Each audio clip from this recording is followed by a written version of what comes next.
welcome back. How to fall in and out of love in 3 easy steps. This sounds interesting. I'm holed up in a 3-star hotel while Percy gets all that ugly furniture out of my house and I have most of the walls repainted with energy. In 5 days, I'll be able to move back into my old new home. I've also come to the conclusion that trying to reconnect with the remaining 3 men I purportedly once loved feels like a waste of time. About time. I think I was just melancholy and nostalgic after finding out that Ray had passed away. I will, however, send these men a shout out and call it a day. Thank you. After reuniting face to face with my ex husbands, I admit it was touching, but I'm not so sure that if I ever laid eyes on either one of them, I would have really missed out on anything. Although I couldn't stand Michael for years and can now tolerate him, what would I have lost had I never forgiven him? It's not like I sat around year after year thinking about how I wished I pushed him off the Golden Gate Bridge, or like I lost sleep wondering how things were going with his new wife. And now, Mr. Narcissisto, boom, we said it. After seeing him, I could not remember what it was that made me fall in love with him. I said that too. I'm not an anthropologist, but it has become clear that as a middle aged woman, I've spent more time and energy on mistakes than I have with men who lived up to their image and kept their promises. It doesn't seem to matter how educated or smart they were, since the two are in synonymous. Although the geniuses I met seem to think they've been blessed with holy water, which is one of the major reasons for cause of and contributor of their shortcomings. Contributors of their shortcomings. As I swivel in this chair, I open Facebook and stare at my home page. I'm getting bored with Facebook, but if I say I'm going to do something, I usually do it. It may take a while, but I like to finish what I started. Right now, however, this is what I'm thinking. If I just gone on and had Abraham's baby and married him and ended up on a farm in Louisiana growing stuff, I probably would have been happier and wouldn't need to go scrounging around on Facebook looking up these blasts from my past. And Abraham would still be my boo. Which is why I wish I just gone ahead and seduced him and not run my mouth so much talking about old times and his life on the farm and how much we once meant to each other. I'm too old to fall in love because I have few orgasms. Those days are so 1980. Yes. And so what if I had? It wouldn't have been worth the suffering and longing I felt after he went back home to plant soybeans and sweet potatoes with his earthly new wife. I click on Carter. In bold blue letters across those velvety green mountains in a caption, in memory of Carter Glenn Russell. There are comments from at least 30 people expressing how much they've going to miss him and what a great uncle, brother, cousin, father, friend, colleague he was. I click on About, and all it says is, our father passed away on January the 1st, 2011, surrounded by his friends and family. Please share a photo and any memories you have about him on his timeline. He would like that. This is what I remember about him. I lived in an iffy neighborhood on a busy street my first year in optometry school. One night, while I was trying to get my key in the door, some guy comes out of nowhere and snatches my purse and runs. Carter, who was patrolling the area, saw this and took off after the thief. He was about to corner him and the man tossed my purse into some bushes. I saw Carter draw his gun and then say, "Go in those bushes and get the lady's handbag right now, son, and don't make me say it again." The man, who was in his early 20s, did as he was told. Now walk back down the street to where you see her standing and give it back to her. And then I want you to apologize for scaring her half to death. And he did. I'm sorry for stealing your purse, ma'am, he said as Carter shook his head, indicating that I not respond. He then pushes the guy into the back of his squad car and locked the door. Are you okay? He asked. I told him I was. Carter was a big guy, at least 6'5", and he gave me his card and told me if I ever needed him for anything to feel free to call him. For the next 9 months that I lived there, almost every night Carter made sure either he or one of his partners kept an eye on me when I walked down that street. And right before I was going to move in with Michael, he showed me a picture of his wife. Lucky woman, I said.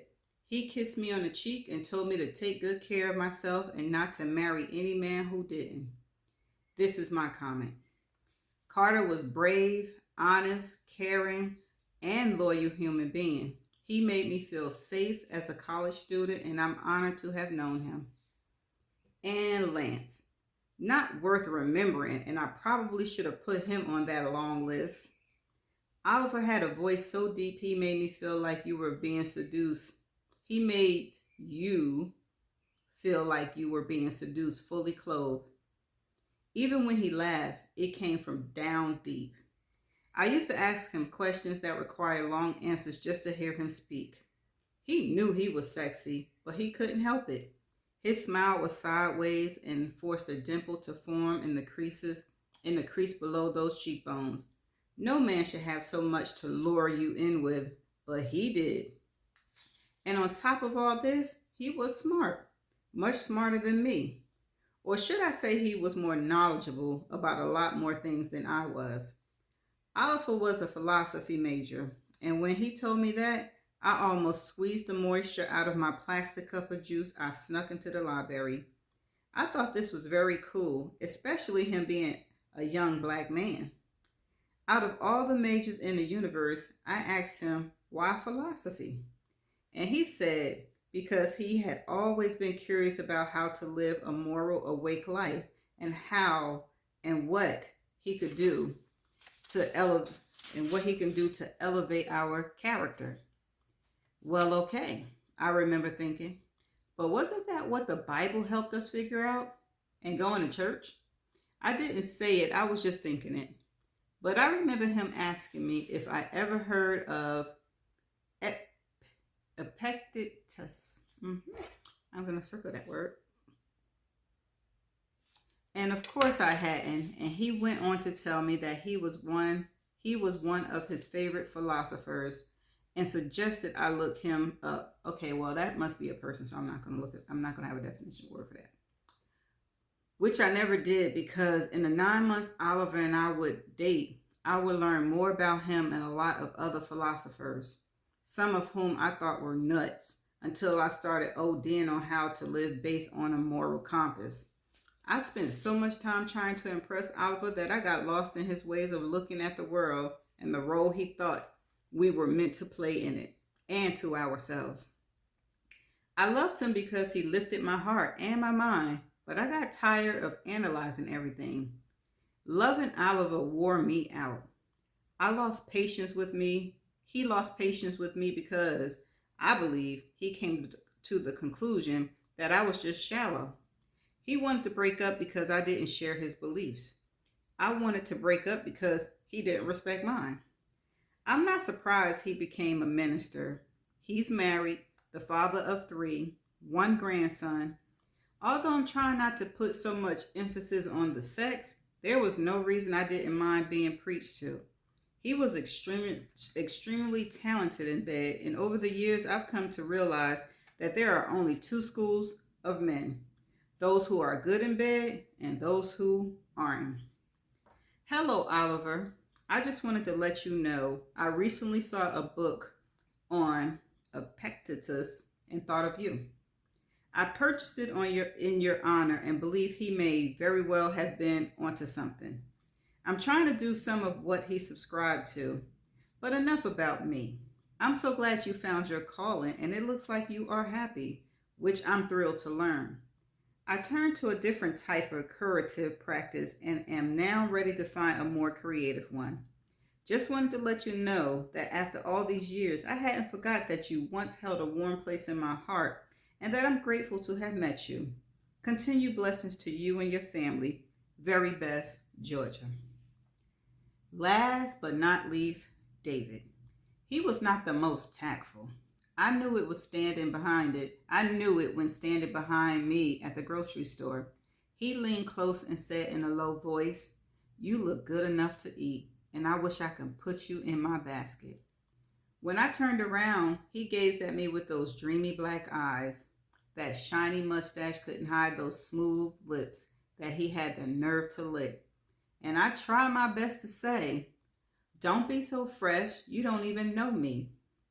I paid for my food, and when I unlocked my blue 75 Honda, he came out of the store empty handed and just stood there with his arms crossed and watched me open the door before he said, "Can I help you put your groceries in your Rolls Royce?" And that pretty much did it. I let him into my life because he was intoxicating. And after Eric and a few hits and misses, pre and post nows, I was due for some excitement, regardless of how racy it might turn out to be. I had the time of my life with David and fell in love like a teenager. They say you always want what you can't have, and I knew that David wasn't in love with me, but I didn't care. He was almost always unemployed, but he was quite the socialite for someone with no money. He didn't miss a party or an excuse to go out, which was one of the reasons I started sewing again. He pretended to be creative and claimed he was going to get into theater one day, even though he never took a class. He was dramatic, and I didn't know how to read him. He would fly and then crash. I didn't know there was a name for his behavior back then, and after 6 months on this emotional roller coaster, he broke up with me. I took him back and then broke up with him. The last time I heard from him is when he called from New York to apologize for exiting stage left without closing the curtain.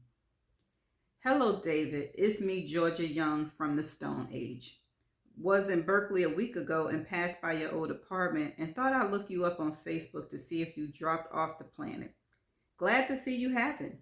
So you went from theater to television, and looks like producing was a good fit. I hear Toronto is a great place to live. Anyway, I just wanted you to know I'm happy to see you thriving and glad I had a chance to know you back in the day. Warmly, Georgia." There.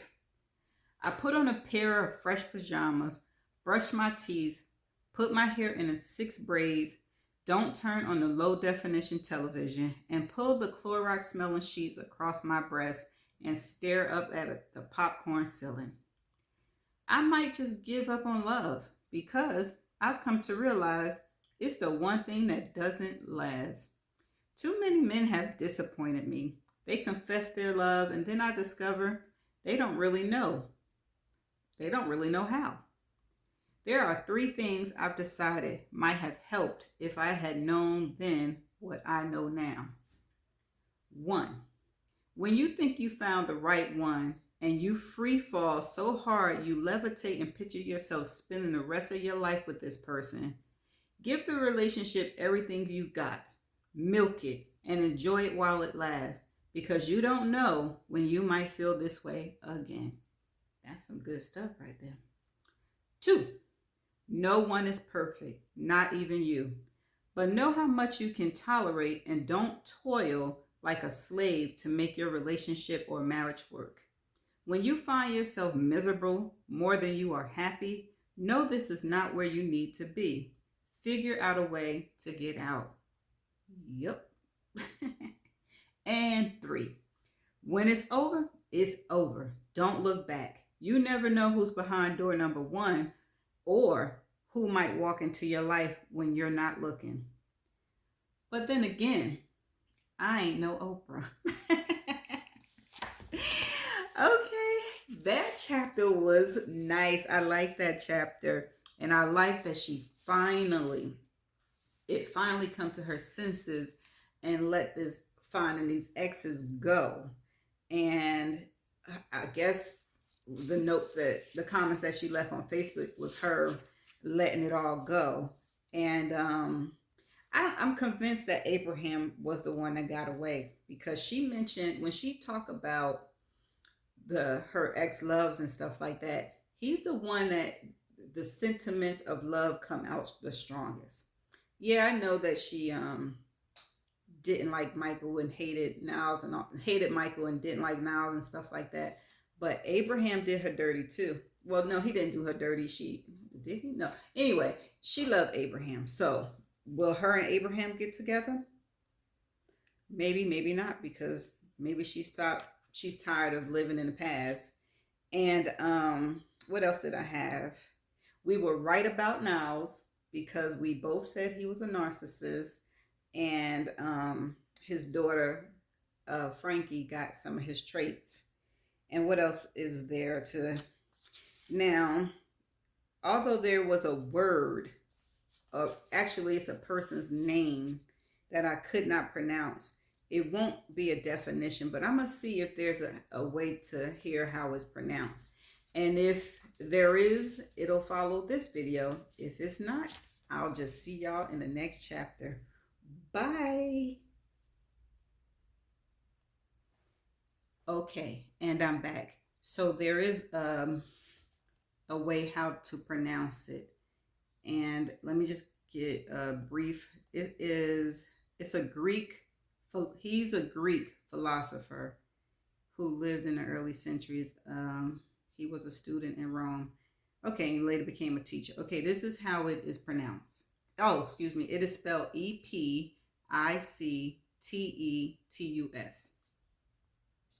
Epictetus. Should I try it? Epictetus. Epictetus. Okay, it says, I was thinking, oh no, but I remember him asking me if I'd ever heard of Epictetus. Okay, well, that's it. And do I have anything else left to say? Oh, yes, I forgot. The end of the chapter, when she lists those three things, she was on point with them. So it is, yeah, perfect. Okay, so that's all I got, and I shall see y'all in the next chapter. Bye.